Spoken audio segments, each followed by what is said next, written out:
Labą dieną visiems. Seniai besimatėme.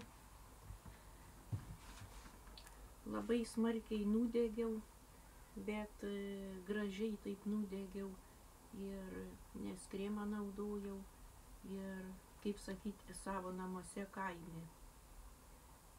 Kaime sodybą turim, tai taip pat galim pasimaudyti, po dušų lauke yra, prišyla vanduo, pasimaudom ir pasideginau, labai smarkiai nudegiau, tamsiai, todėl net nesinori ir drabužių ilgomis rankovėmis net rengtis. Ir kaip pasakyti, noriu pakalbėti apie poilsį, kada geriausia atostogauti, kaip sakyti, užsienyje. Turkijoje arba Egipte geriausia žinoma vasarą atostogauti, nes vanduo šiltas būna,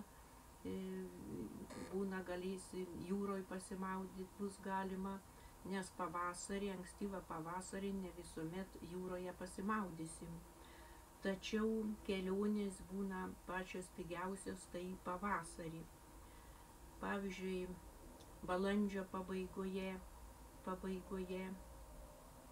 esu skridus į Juodkalniją, tai nebrangi kelionė, 216 buvo su viešbučiu, nuskristi, parskristi atgal ir su viešbučiu, taip pat pusryčiai buvo, tačiau labai graži vietovė būdva, tenai vietovė būdva labai graži kalnai, jau niekur kitur nerasi tokios gražios vietovės. Taip pat ir Turkijoje labai gražu yra, tenai jau daugiau to komforto, jau pusryčiai ir pietus prašmatnus, tačiau pigiausiai atsieina pavasarį. Tačiau negali žinoti, ar nuskridus tenai bus galima pasimaudyti pavasarį jūroje ar ne. Tai priklauso nuo oro sąlygų.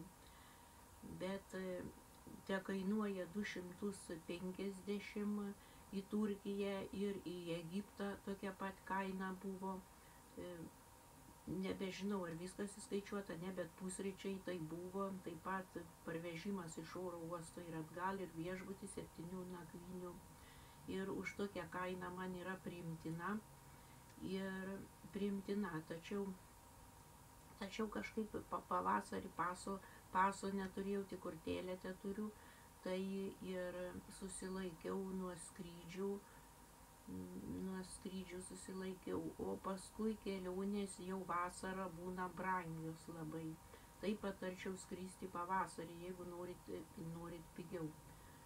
Ir į Kretą, ar į Egiptą, ar į Turkiją, ir būna dar pigesnės kainos, ir 250, 260 ir dar pigesnės kainos. Tai patarčiau pavasarį, tačiau pasimaudyti jūroje tai neaišku, priklauso nuo oro sąlygų.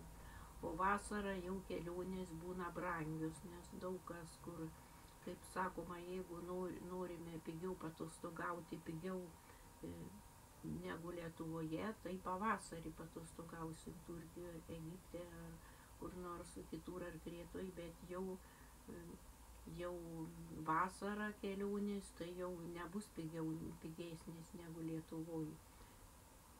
Bet Lietuvoj taip pat irgi galima gauti, kaip sakyti, tenai, kur močiutė siūlo nakvynę pernakvoti, jau bus prasčiau galbūt, bet iš vis vasarą jau sunkiau būna su tom kelionėm, jau reikia iš anksto užsisakyti, kad nori, ir jau, pavyzdžiui, Turkija vienam žmogui jau net 500 eurų kainuoja ir dar daugiau. Tai tiek norėjau papasakoti apie kelionės, apie poilsį.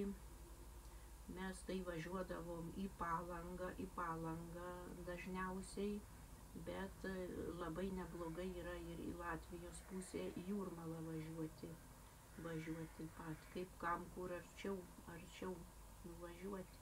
Jūrmala taip pat labai gerai, rami vieta, tenai tokia mažiau žmonių ir viskas taip pat labai neblogai papoilsiauti.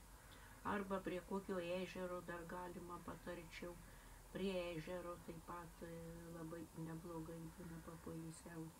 Tai tiek norėjau papasakoti apie poilsį, apie keliones ir linkiu jums visiems gražių kelionių, geros vasaros praleisti, pasideginti saulėje ir nuo kaitros ir taip pat geros nuotaikos, džiugių akimirkų visiems linkiu. Ačiū už dėmesį.